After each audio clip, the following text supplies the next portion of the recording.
আচ্ছা, তাহলে আজকের আলোচনাটা শুরু করা যাক।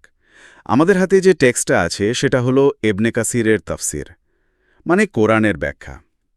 আমরা আজকে ফোকাস করছি সূরা আল ফাতিহার ৩ নম্বর আয়াতের উপর। আয়াতটা হলো আর রহমানের রহিম, মানে আর রহমানের রহিম, বাংলায় যেটাকে আমরা বলি পরম করুণাময়, অতি দয়ালু। এই নাম দুটো তো আমরা প্রায় সবসময় শুনি, তাই না? কিন্তু এর গভীরে আসলে কি আছে?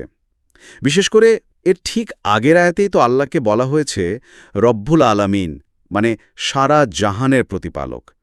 তার পরপরই আবার আর রহমান আর রাহিম কেন? এটা একটা বেশ ইন্টারেস্টিং প্রশ্ন তৈরি করে।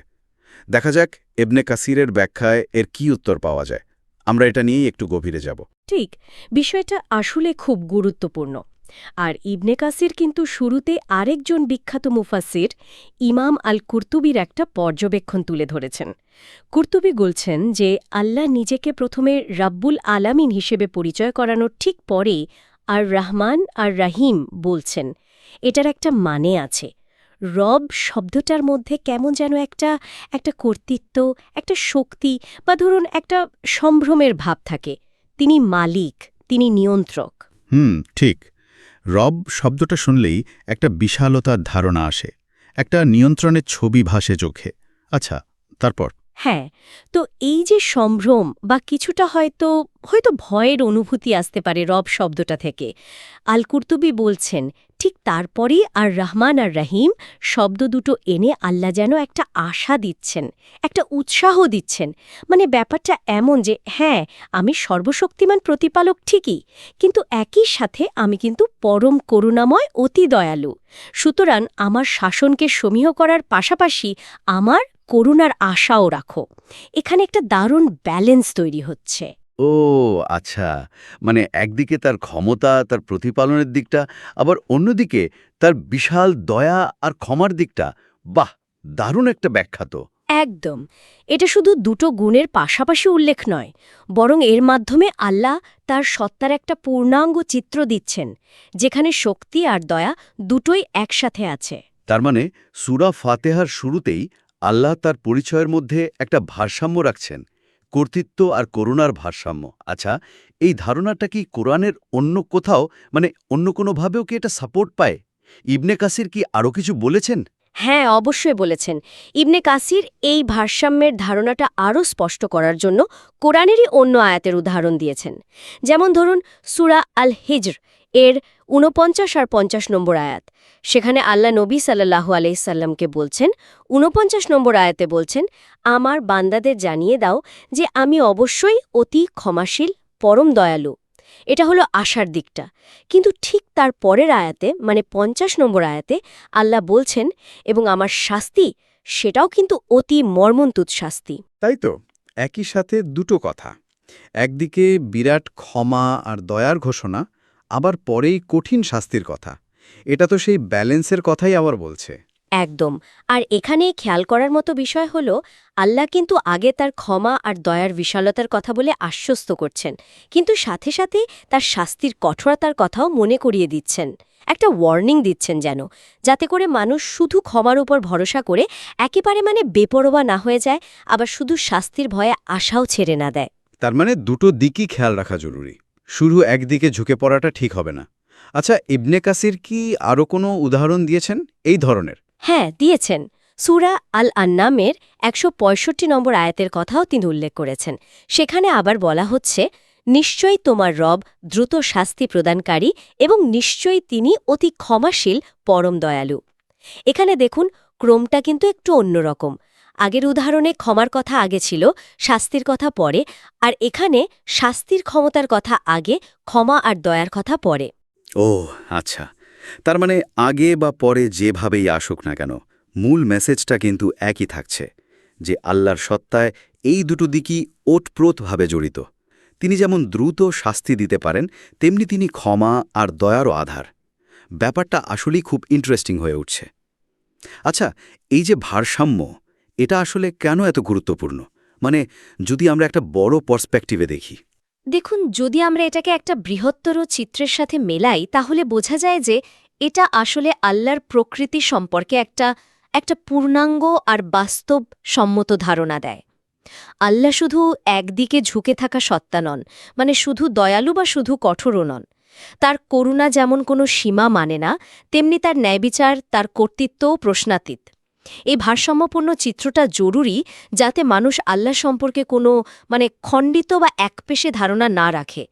এটা মানুষকে একদিকে আল্লাহর রহমতের আশায় ভালো কাজ করতে উৎসাহিত করে, আবার অন্যদিকে আল্লাহর বিচারের ব্যাপারে সচেতন রেখে পাপ থেকে দূরে থাকতেও সাহায্য করে। এই দুটো মিলেই আল্লাহর সাথে একটা সুস্থ সম্পর্ক তৈরি হয় আর কি।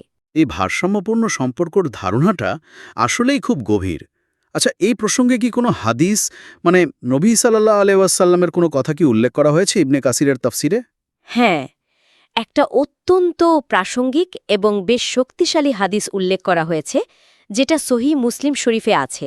সহিহ মুসলিম তো হাদিসের অন্যতম অথেন্টিক সোর্স। হাদিসটা হল, নবী সাল্লাল্লাহু আলাইহি ওয়াসাল্লাম বলেছেন, যদি মুমিন বিশ্বাসী আর কি, যদি মুমিন জানত আল্লাহর কাছে কি পরিমাণ শাস্তি রাখা আছে, তবে কেউই তার জান্নাতের আশা করত না। আর যদি কাফির অবিশ্বাসী, যদি কাফির জানত আল্লাহর কাছে কি পরিমাণ রহমত বা করুণা আছে, তবে কেউই তার রহমত থেকে নিরাশ হতো না। সুবহানাল্লাহ! এটা তো খুবই গভীর কথা। এর মানে কি দাঁড়ালো? মুমিন যদি শাস্তির পুরোটা জানত, সে জান্নাতের আশাই ছেড়ে দিত, আর কাফির যদি রহমতের বিশালতা জানত, সে কখনোই নিরাশ হতো না। এটা কেমন যেন একটু কন্ট্রাডিক্টরি লাগছে না? আপাতদৃষ্টিতে হয়তো একটু পরস্পর বিরোধী মনে হতে পারে, কিন্তু এটা আসলে আল্লাহর দুটো গুণেরই, তার ন্যায়বিচার ও শাস্তি এবং তার করুণা ও ক্ষমা, এই দুটোরই চরম বিশালতা আর গভীরতা বোঝাচ্ছে। দুটো দিকেই এত ব্যাপক, এত বিশাল যে মানুষের পক্ষে সেটা পুরোপুরি কল্পনা করাও কঠিন। হাদিসটার মূল কথা হল, আল্লাহর করুণা এতটাই অসীম যে সবচেয়ে বড় পাপী যে তারও পুরোপুরি হতাশ হওয়া উচিত না, কারণ তার ক্ষমার দরজা সবসময়ই খোলা। আবার অন্যদিকে আল্লাহর ন্যায় বিচার আর শাস্তির ব্যাপারটা এতটাই বাস্তব আর কঠোর যে সবচেয়ে পুণ্যবান লোক যিনি, তারও কখনো আত্মতুষ্টিতে ভোগা বা আল্লাহর বিধান নিয়ে গাফিলতি করা উচিত নয়। তার মানে কাউকেই আসলে এক্সট্রিমে যাওয়া উচিত নয়, না চরম হতাশার দিকে, না আবার একেবারে নিশ্চিন্ত হয়ে যাওয়ার দিকে। আর তার করুণার আশা, এটা হলো রাজা। এই হাদিসটা সেই ভয় আর আশার মধ্যে একটা নিখুঁত ব্যালেন্স রাখার কথাই বলছে। শুধু ভয় মানুষকে হয়তো হতাশ করে দেবে, পঙ্গু করে দেবে, আবার শুধু আশা মানুষকে হয়তো বেপরোয়া করে তুলবে। তাই ইসলাম এই দুটো অনুভূতির মধ্যে ব্যালেন্স রাখার উপর খুব জোর দেয়। আল্লাহর প্রতি ভালোবাসা থাকবে, তার করুণার আশা থাকবে, আবার তার মহত্বের প্রতি সম্ভ্রম আর তার বিধান ভাঙার পরিণতির ভয়ও থাকবে। এই দুটোর সমন্বয়ই দরকার। তাহলে আমরা যদি পুরো আলোচনাটাকে এক জায়গায় আনি, আর রহমান আর আর রহিম এই দুটো নাম তাহলে শুধু আল্লাহর দুটো গুণ নয়, বরং এগুলো তার প্রকৃতির একটা গভীর দিককে দেখাচ্ছে। এগুলো আমাদের মনে করিয়ে দিচ্ছে যে তার অসীম দয়া যেমন সত্য, তেমনি তার যে প্রশ্নাতীত কর্তৃত্ব আছে, রব হিসেবে তার যে ক্ষমতা, আর তার যে নিখুঁত ন্যায় বিচার, সেটাও সত্যি। আর এই সব গুণ তার সত্তায় একটা ভারসাম্যপূর্ণ অবস্থায় আছে। ফাতিহার শুরুতেই রব্বুল আলামিন বলার পর আর রহমানির রহিম বলাটা এই ব্যালেন্সেরই একটা স্পষ্ট ইঙ্গিত, যেটা ইবনে কাসির তুলে ধরেছেন। একদম। আর এই যে ভারসাম্যপূর্ণ ধারণাটা, এটা কিন্তু শুধু একটা থিওরি না, এর একটা প্র্যাকটিক্যাল দিকও আছে। যখন একজন মানুষ আল্লাহর এই দুটো দিক সম্পর্কে সচেতন থাকে, তার সীমাহীন করুণা এবং তার ন্যায় বিচার, তখন তার মধ্যে আপনা আপনি এক ধরনের দায়িত্ববোধ আসে। সে একদিকে যেমন আল্লাহর রহমতের আশায় ভালো কাজ করতে চায়, তেমনি অন্যদিকে আল্লাহর অসন্তুষ্টির ভয়ে খারাপ কাজ থেকে দূরে থাকতে চেষ্টা করে। এটা তাকে চরমপন্থা থেকে বাঁচায়। সে হতাশও হয় না, আবার উদ্ধতও হয় না। তার এই নামগুলো আর এর পেছনের যে ভারসাম্যের ধারণা, এটা আমাদের প্রতিদিনের জীবনে স্রষ্টার সাথে আমাদের সম্পর্কের ক্ষেত্রে, এমনকি আমাদের কাজকর্ম নিয়ন্ত্রণের ক্ষেত্রেও একটা বেশ গুরুত্বপূর্ণ ভূমিকা রাখতে পারে। নিঃসন্দেহে আল্লাহর পরিচয় যত পরিষ্কারভাবে বোঝা যায়, তার সাথে সম্পর্কটাও তত গভীর হয়, অর্থবহ হয়। আর রহমান আর রহিম নাম দুটো সেই পরিচয়েরই একটা অংশ, যা আমাদের মধ্যে আশা আর ভালোবাসা তৈরি করে। আবার রব নামটা সেই সম্পর্কের মধ্যে একটা শৃঙ্খলা আর সদ্ভাব ধরে রাখে। আজকের এই আলোচনায় আমরা সূরা ফাতিহার ৩য় আয়াত আর রহমানের রহিম এর গভীরে একটু ডুব দেওয়ার চেষ্টা করলাম। দেখলাম ইবনে কাসিরের তাফসিরের আলোকে এর ব্যাখ্যা। আমরা দেখলাম কিভাবে এই নামগুলো ঠিক আগের আয়াতের রব্বুল আলামিন নামের সাথে মিলে একটা অসাধারণ ভারসাম্য তৈরি করছে। একদিকে প্রতিপালকের কর্তৃত্ব, শাসন, অন্যদিকে তার অসীম করুণা আর দয়া। আমরা আরও খেয়াল করলাম কিভাবে কোরআনের অন্য আয়াতগুলো, যেমন সূরা হিজর বা সূরা আনামের যে আয়াতগুলোর কথা বললাম, সেগুলো এই একই ব্যালেন্সের ধারণাকে কিন্তু জোরদার করছে, যেখানে আল্লাহর ক্ষমা আর দয়ার পাশাপাশি তার শাস্তির কথাও মনে করিয়ে দেওয়া হচ্ছে, যা এই ভারসাম্যের গুরুত্বটাকে আরও পরিষ্কার করে দেয়। আর সবশেষে সহিহ মুসলিমের ওই হাদিসটা, ওটা আসলেই খুব শক্তিশালী। এটা আমাদের আল্লাহর করুণা আর তার ন্যায় বিচার, এই দুটো দিকের যে বিপুল বিশালতা সেটার কথা মনে করিয়ে দেয়। এটা মুমিন হোক বা কাফির হোক, সবার জন্যই কিন্তু গভীর চিন্তার খোরাক। আর ভয় ও আশার মধ্যে যে ভারসাম্য রাখাটা কতটা জরুরি সেটাও তুলে ধরে। এই ভারসাম্যপূর্ণ ধারণাটা বোঝা আমার মনে হয় স্রষ্টার সাথে একটা সুস্থ, সুন্দর সম্পর্ক রাখার জন্য খুবই জরুরি। এটা একদিকে যেমন আমাদের মনে আশা জাগিয়ে রাখে, তেমনি অন্যদিকে আমাদেরকে দায়িত্বশীল হতেও শেখায়, আল্লাহর সীমা লঙ্ঘন করা থেকে দূরে থাকতে সাহায্য করে।